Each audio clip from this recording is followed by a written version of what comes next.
Hello everyone. I welcome you all for the session on Goodbye Party for Pushpa is written by in Nissim Ezekiel.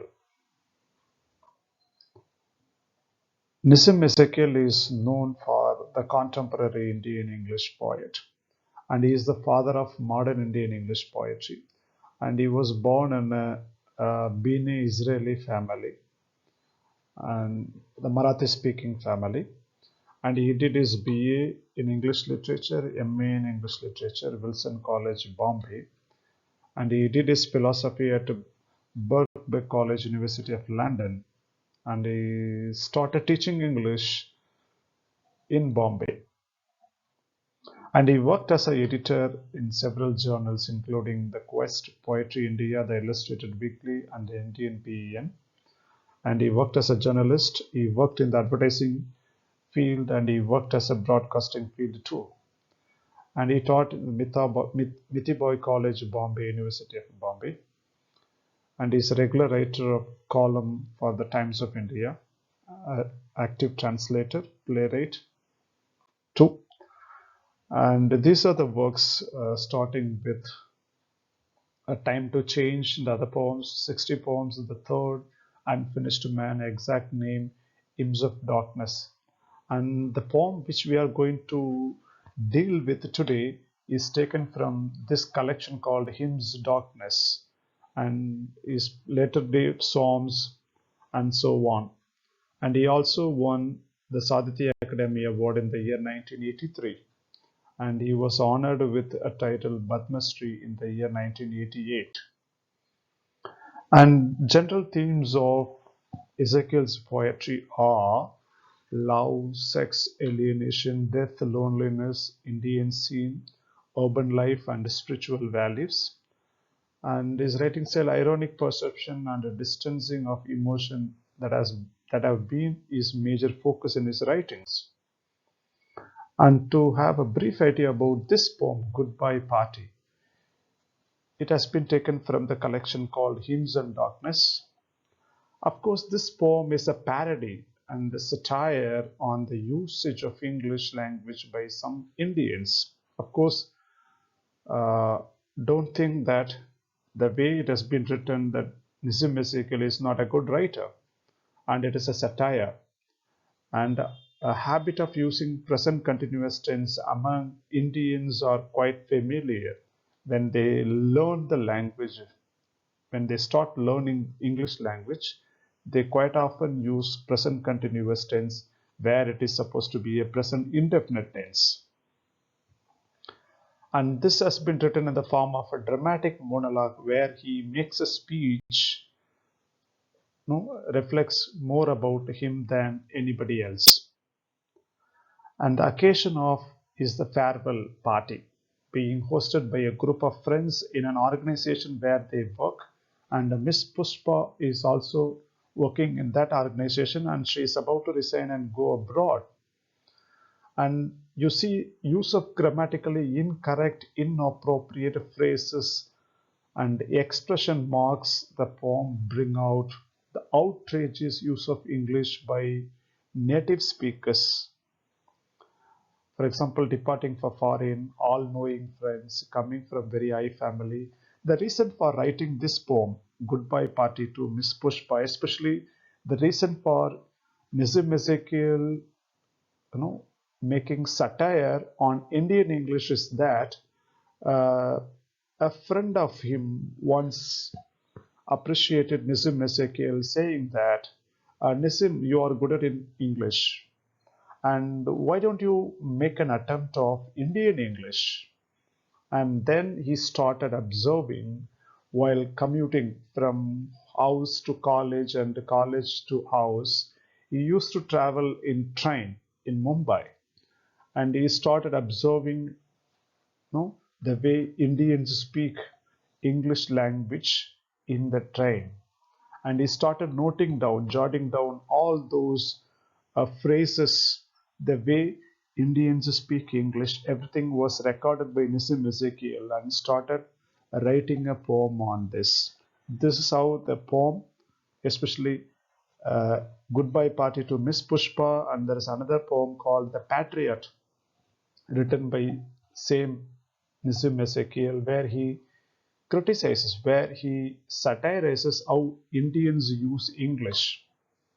And this is something special about the whole poem, Goodbye Party to Miss Pushpa.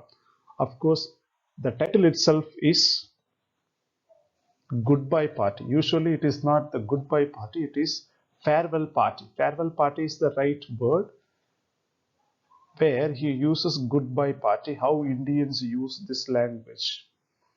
Now the poem begins with, friends, our dear sister is departing for foreign. Look at that. The sentence. Our dear sister is departing. Is departing. So departs, right? Far, foreign. In 2 3 days, not sure. This is how Indians use, either in a couple of days. We should have used in a couple of days, or after 2 days, after 3 days, but not sure. When you are not sure how these 2 3 is used, especially to denote the time, how long, how after what. No, 2 3 days. This is how Indians use language. And we are meeting today. Look at that. We are meeting today to wish a bon voyage, safe journey, right? So look at that. Present continuous tense. Again, present continuous tense used by Nissim Ezekiel. This is how Indians, a typical usage of English language. You are knowing, look at that. You are all knowing. You all know, friends, what sweetness is in Miss Pushpa. I don't mean only external sweetness, but internal sweetness. Look at that. The language, how he has crafted the language. Miss Pushpa is smiling and smiling.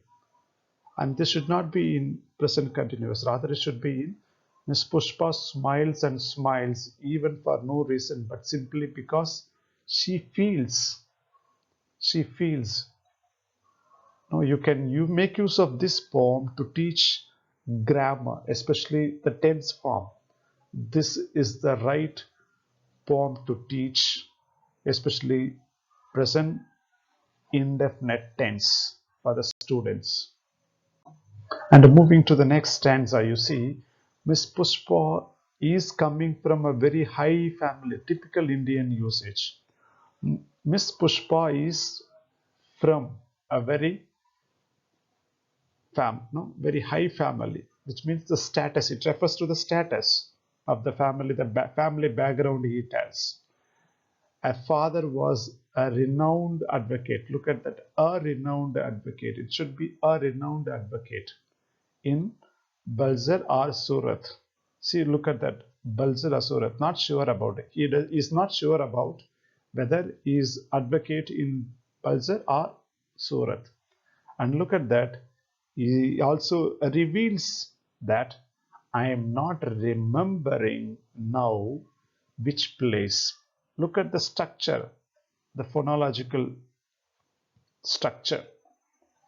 I am not remember the syntax. Look at the syntax. I don't remember which place. Right, that should be the right place. Surat. Oh yes. Once only I stayed in Surat with the family members. Now in this point you see there is a kind of a diversion.